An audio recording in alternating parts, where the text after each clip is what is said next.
জুমার দিনে অন্যতম যে আমলগুলো আছে ফজিলতপূর্ণ, তার মধ্যে একটা হচ্ছে দরুদ পড়া। বেশি থেকে বেশি জুমার দিনে দরুদ পড়া এটা একটা গুরুত্বপূর্ণ আমল। জুমার দিনে স্পেশালি নবী সাল্লাল্লাহু আলাইহি ওয়াসাল্লামের কাছে উম্মতের সালাম দরুদ পেশ করা হয় এবং তিনি উত্তর দেন। যে ব্যক্তি নবী সাল্লাল্লাহু আলাইহি ওয়াসাল্লামের উপরে একবার দরুদ শরীফ পড়বে, আল্লাহ রাব্বুল আলামিন তার উপরে 10 বার রহমত বর্ষণ করবেন ইনশাআল্লাহ। তার আমলনামা থেকে আল্লাহ পাক 10টা পাপকে মিটিয়ে ফেলবেন, 10টা নেকি লেখা হবে এবং তার মর্যাদা আল্লাহ পাক 10 গুণ বাড়িয়ে দিবেন। বলেন সুবহানাল্লাহ। এটা হাদিসে এসেছে, সবচেয়ে কৃপণ সেই ব্যক্তি যার সামনে নবী সাল্লাল্লাহু আলাইহি ওয়াসাল্লামের নাম উচ্চারিত হয় কিন্তু সে দরুদ পড়ে না, সাল্লাল্লাহু আলাইহি ওয়াসাল্লাম এই কথাটা বলেন। জুমার এই দিনে অনেক আমল আছে যেটা আপনাকে আল্লাহর কাছাকাছি নিয়ে যাবে ইনশাআল্লাহ, রাসূল সাল্লাল্লাহু আলাইহি ওয়াসাল্লামের সুপারিশ পাইয়ে দিবেন ইনশাআল্লাহ। তার মধ্যে একটা কাজ হচ্ছে বেশি বেশি দরুদ পড়া। পারবো ইনশাআল্লাহ? আপনি একটা টার্গেট নেন যে আমি এই জুমার দিনে 100 বার দরুদ পড়বো, পড়া যাবে? কেউ বাধা দিবে?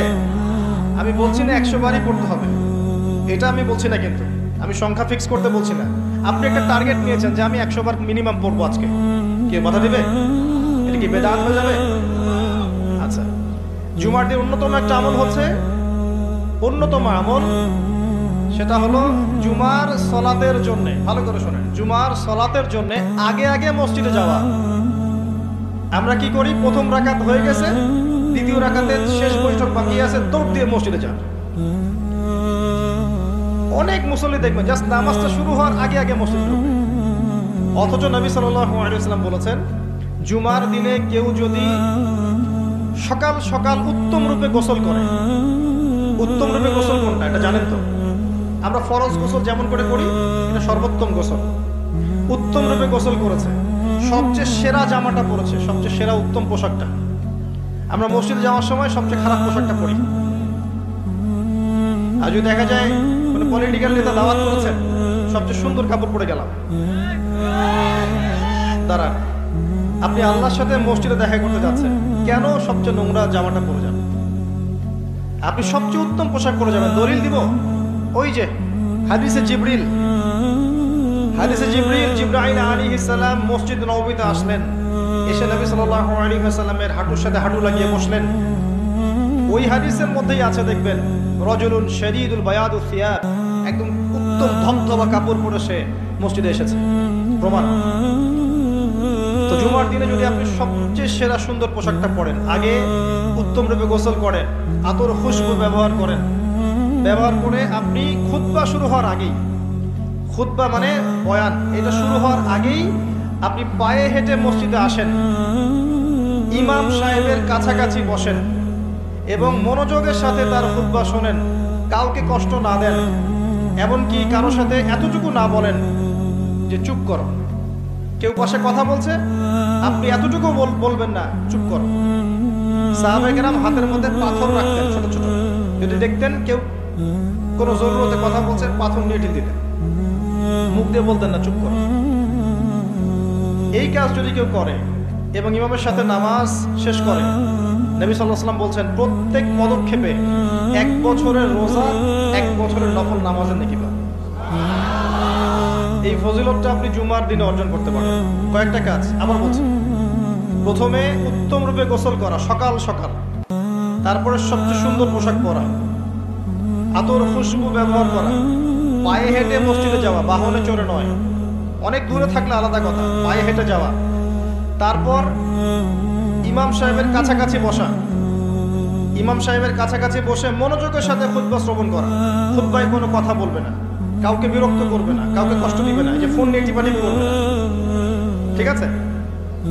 এবার ইমাম সাহেবের সাথে নামাজ শেষ করবে, প্রত্যেক পদক্ষেপের বিনিময়ে 1 বছরের নফল সওম, 1 বছরের নফল নামাজের নেকি হবে ইনশাআল্লাহ। পারা যাবে ইনশাআল্লাহ। জুমার দিন আরেকটা আমল আছে, যদি পারেন করবেন, সবার পক্ষে হয়তো সম্ভব হয় না, তবে যে করতে পারবেন তার জন্য বিশাল ফজিলত আছে। সেটা হলো, এটা শুধু জুমার দিনেই নয়, অন্য দিনেও করা যায়। তবে জুমার দিনটা আমরা একটু গুরুত্ব দিই এই কারণে বলছি, ফজরের নামাজ জামাতে পড়া, ফজরের নামাজ জামাতে পড়া, এরপরে উঠে চলে না যাওয়া, বসে থাকা, বসে বসে আল্লাহর জিকির করতে থাকা, তাসবিহ তাহলিল তিলাওয়াত, আপনার যত আমলগুলো করেন আপনি সকাল সন্ধ্যা জিকির আজকার এগুলো শেষ করা, শেষ করে সূর্য উঠে গেল, পিছনে সূর্য উঠে গেল, সূর্যটা একটু উঠে গেছে, ইশরাকের সময় হয়েছে, আপনি এখন 2 রাকাত নফল নামাজ পড়লেন, পড়ে বাসায় ফিরে গেলেন। নবী সাল্লাল্লাহু আলাইহি ওয়াসাল্লাম বলছেন একটা কবুল হজ, একটা কবুল উমরার নেকি হবে ইনশাআল্লাহ। এটা করা যায় জুমার দিনে, কারণ জুমার দিনে আমরা কম বেশি মসজিদে আসি, আল্লাহ পাক আমাদেরকে তৌফিক দান করুন। আর দু একটা কথা বলছি, বলে আমি অন্য প্রসঙ্গে যাচ্ছি। জুমার দিন আরেকটা গুরুত্বপূর্ণ কাজ হচ্ছে দোয়া করা। কি করা? বেশি থেকে বেশি দোয়া করা। 2টা মুহূর্ত আছে এই দিনে যে দোয়া করলে দোয়া কবুল হবেই ইনশাআল্লাহ, আল্লাহ পাক ফিরিয়ে দিবেন না ইনশাআল্লাহ। যদি আপনার আকীদায় শিরক না থাকে, যদি আপনার আমলের মধ্যে বেদাত না থাকে, এবং যদি আপনার রিজিকে হারাম না থাকে, ইনশাআল্লাহ দোয়া কবুল হয়ে যাবে।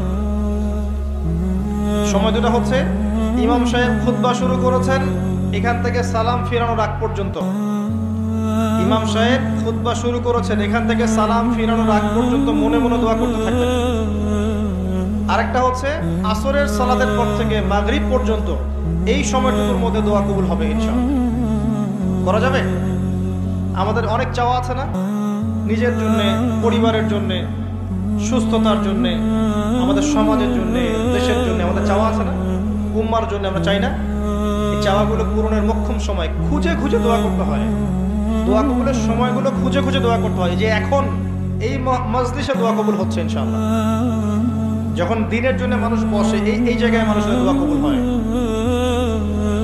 যখন বৃষ্টি পড়ে তখন দোয়া করলে দোয়া কবুল হয়, রাতের শেষ অংশে দোয়া করলে দোয়া কবুল হয়, আপনি মুসাফির মানুষ, দোয়া করলে দোয়া কবুল হয়, জুমার দিন এই ক্ষণগুলোতে দোয়া কবুল হয়, আজান হয়েছে, আজান এবং ইকামত এর মাঝখানে দোয়া কবুল হয়, সেজদা দিয়েছেন নামাজে, এই সেজদায় আপনার দোয়া কবুল হবে, ফরজ নামাজের শেষে সালাম ফিরানোর আগে এবং সালাম ফিরানোর পর দোয়া কবুল হয়। অনেক জায়গা আছে, যুদ্ধের মাঠে, জিহাদের মাঠে দোয়া কবুল হয়, অনেক ক্ষেত্র আছে দোয়া কবুল হয়। আমাদের খুঁজে খুঁজে দোয়া করতে হবে। আমরা কি করি? দোয়া করানোর জন্য মানুষকে হায়ার করে নিয়ে আসি, ডেকে নিয়ে আসি। আপনার বাবা মারা গেছেন, আমি কি আপনার আবেগটা বুঝতে পারবো? আপনার ওই অনুভূতিটা কি আমি ফিল করতে পারবো? আপনার সন্তান অসুস্থ, আমি কি ফিল করতে পারবো আপনার সন্তানের জন্য আপনার মনটা কেমন করছে? তখন আপনি দাঁড়িয়ে যাবেন নামাজে, আপনি দোয়ার জন্য হাত উঠাবেন, ইনশাআল্লাহ চোখের পানি ছেড়ে দেবেন, আল্লাহ পাক দোয়া কবুল করবেন।